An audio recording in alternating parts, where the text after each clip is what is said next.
Hello, and welcome to Not Alone Today, Chronological Bible Reading Plan. Today we'll be reading Deuteronomy chapter 1 from verses 1 to 4, using the New Living Translation. Thank you. Before we commence reading, just to give a quick introduction to the book of Deuteronomy.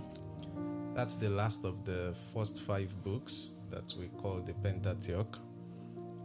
The name, again, all of these names have meanings. Genesis, beginning. Exodus, named based on the story of the Exodus, literally. And then Leviticus, about the Levites' instructions. And then we come to Numbers because of the census at the beginning, at the end. And now here we are in Deuteronomy, which is, in the Greek, the word means second law. Because most of what we're going to be reading will sound like, oh, but we've read that before. That's because this is Moses' final speech. And in these very long discourses, he reiterates to them all the laws that God has given them before. So he's going to tell them the 10 Commandments again and many of the other statutes that God has given to his people.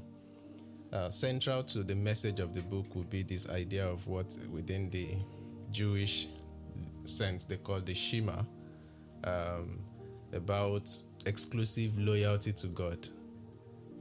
Hear, O Israel, the Lord your God, the Lord is one. That's going to be very central to the message. And then, of course, the book will end with the commissioning of Joshua again, and then the death of Moses.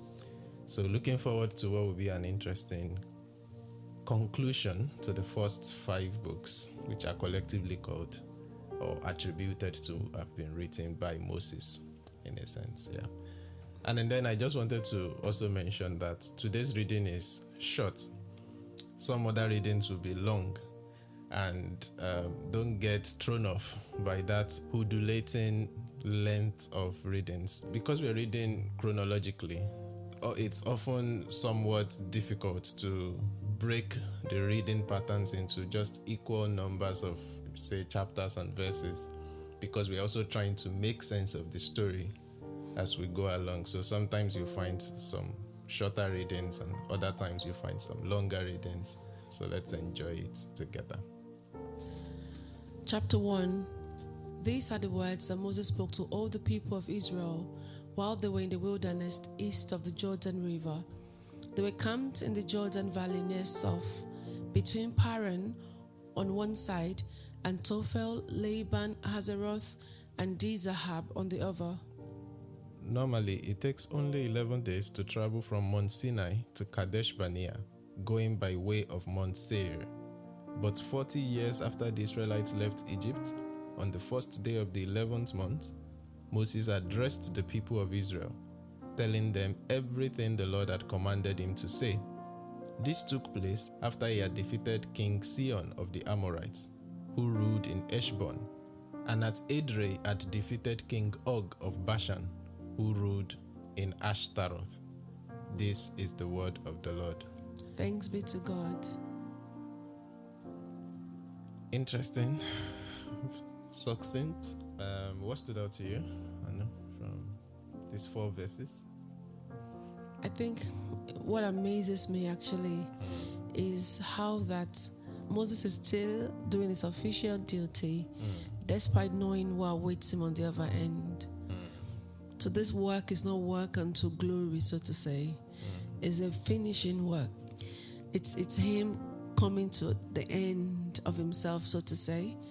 But still, he still spoke to the people as the Lord had commanded him to say, without remorse and without, like it just amazes me how that God has given him judgment and punishment because of his disobedience.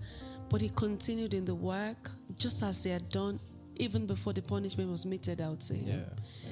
And I found that really amazing, to just work as unto God and not unto man. It's a picture of a life fully surrendered to God. Like, he has come a long way from that man that escaped from Pharaoh to go into hiding and then start a family, and just looked out for himself, had 2 sons, until the Lord met with him. And just imagine the reluctance that we were reading in Exodus chapter 3 when he was having that lengthy back and forth with God. And God kept giving him signs upon signs, reassurances upon reassurances, to this point where many years later, it's just like, this is me. I'm sold out to God. Everything about me, God owns it. If he says this is the end, this is the end. But I will keep doing the work until the very, very last part. For me, the thing that stood out is the journey of 11 days taking 40 years is just unthinkable. And I remember when we were reading Exodus, it was specifically mentioned that God took them through a path. Like there's even a shorter cut, in a manner of speaking. But God took them through a particular longer path. But even with that longer path, they are saying it takes only 11 days to have traveled from Mount Sinai to Kadesh Barnea. But here they are merry-go-rounding in circles in the wilderness for 40 years because they brought upon themselves a judgment that needed to be meted out, that a generation needed to die in the wilderness because of unbelief. Like that, what's the root cause? Unbelief.